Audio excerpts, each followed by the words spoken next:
Hello, this is Lucy Fisher for Times Radio. We're joined today by Imran Khan, the former Prime Minister of Pakistan and the country's leading opposition politician. It's been a tempestuous year for the cricket star turned politician, who was removed from power last April following a vote of no confidence, then survived being shot in a shocking assassination attempt last November.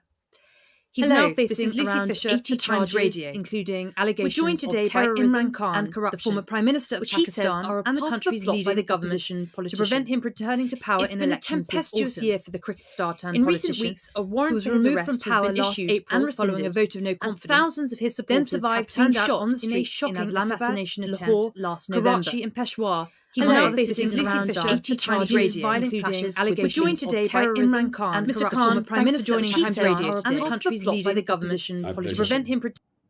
So earlier this week, you addressed your first rally since you were shot 4 times in the leg last autumn, but you spoke to the crowd from a bulletproof box. You believe your life is still in danger? Well, yes, Lucy, not do I believe so. The Interior Minister, he has gone public to say that my life is in danger. But he says it's from some foreign elements, but I know that it is from actually the government itself. There were 3 main people in the government who were responsible, I believe were responsible for my assassination attempt. I predicted that about 6 weeks before the attempt took place. So they're still sitting in government. They've sabotaged the inquiry report because it was implicating them. And I think that they're more threatened than ever because they feel, since my party is now overwhelmingly favorite to win the elections, they feel that they feel more threatened, and they feel that if I come back to power, then I would hold them accountable. Well, there's a lot to unpack there. If I may, just to start with, go back to November the 3rd last year, when the assassination attempt took place. Can you tell our listeners, has anyone involved in that attack been brought to justice? And how has your recovery and the recovery of some of your supporters gone since then? Well, Lucy, there was threat to my life, and I went on public claiming that how they would try to assassinate me, that they would palm it off on a religious fanatic who would claim that I had committed blasphemy. And how did I know that? Because 3.5 years I was in power, and I had, obviously the intelligence agencies were working with me. So I got information from within the agencies that this is what they were planning to do. I went public, and according to the script, that's exactly what they did. They palmed it off on a religious fanatic who shot who shot at me, and 12 of our people got injured. But fortunately, there was one bystander who saw him pull out the gun, and just in the nick of time, he put his hand on the gun. So rather than hitting us on the top body, the bullets hit us on the legs. But there were 2 other shooters. And this was confirmed by the Joint Investigating Committee, which came up with forensics and eyewitnesses and confirmed that there were 3 shooters. So after that, the powerful quarters, because there was the intelligence agency general who was involved in this, I nominated him. The Interior Minister, who recently again has made a statement that it's either us or, something like about, either it was us or them, or some stupid statement he's made. And then, of course, the Prime Minister. All of them have been involved in extrajudicial killing, and there's a record about them. So they were still sitting in power, and they sabotaged the findings of the Joint Investigative Committee. Now, since they're still in power, and since my party has won 30 by-elections out of 37 in the last few months, they know that we are favorites to win the elections, and therefore my life is, more at risk now because they're petrified that I would be back in power. Well, certainly some of the language used by the Interior Minister describing you as an enemy and incurable must scare you, I'm sure. Your allies have raised concerns about the disappearance this month of a member of your social media team. Explain what you believe or suspect has happened to him.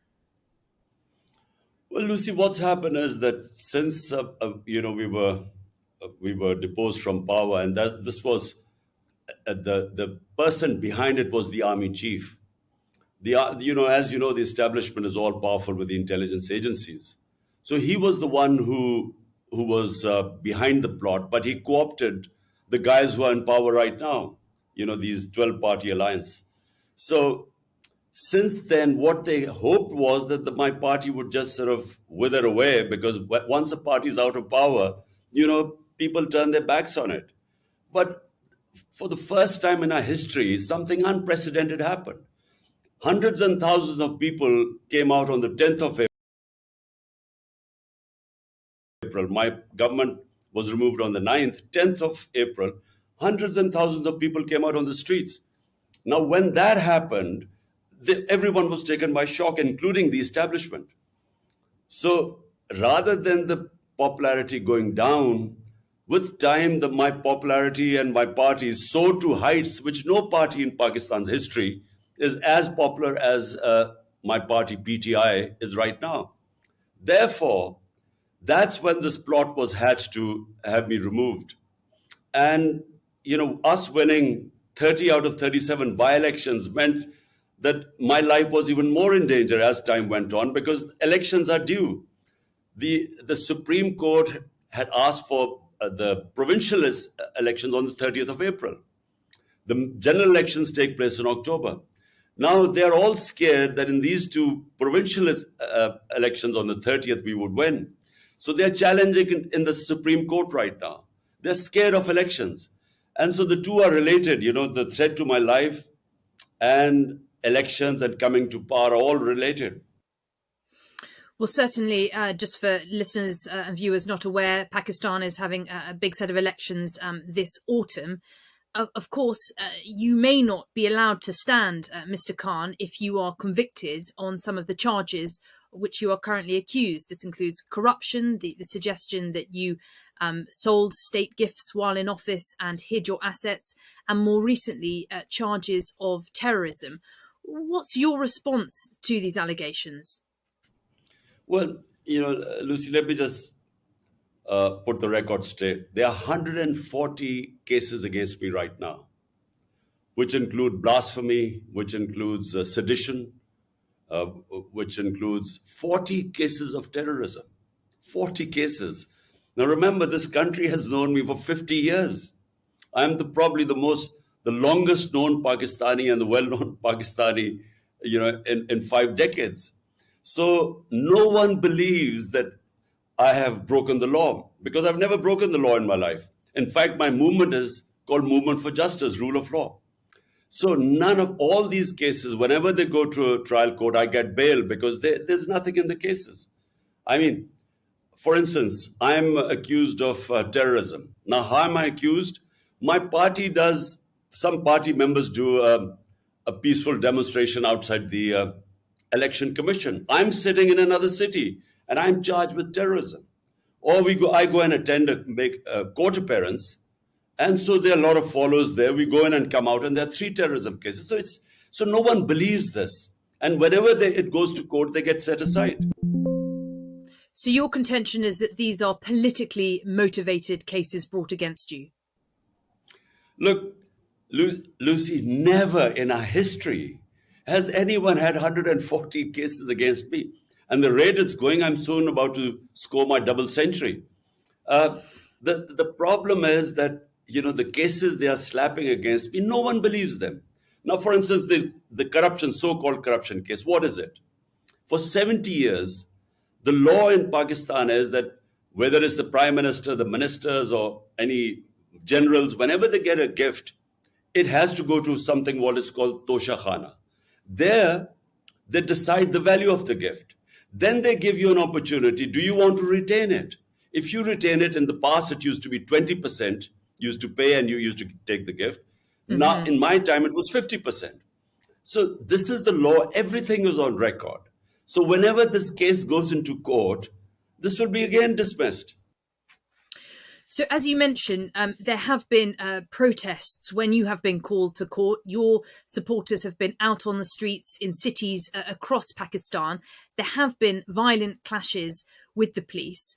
What's your message to your supporters now? Would you urge them to eschew violence? Lucy, look, let me correct the record again. My people have never indulged in violence, and I'll tell you why. A party that wants elections does not want violence, because violence is one thing that would delay the elections. Now, we've been asking for elections. The government parties do not want elections. So they have been blaming security. One is lack of funds and the other is security situation for delaying the elections. Now, if we were indulging in violence, we would actually be helping the government's narrative about lack of security. So my people have always been told that we do not want to have any clash or any violence. Now, you talked about my social media active, the guy who was my advisor, Azhar Mashwani, then our social media head in the southern province of Sindh. They have both been abducted. We do not know their whereabouts. They have disappeared for 7 days. But this is not the only situation. In the last 7 months,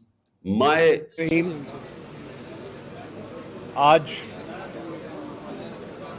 chief justice साहब ने बड़े साफ अल्फाज में एक दफ़ा फिर ये उजागर किया कि आइन की पासदारी और उसका दिफा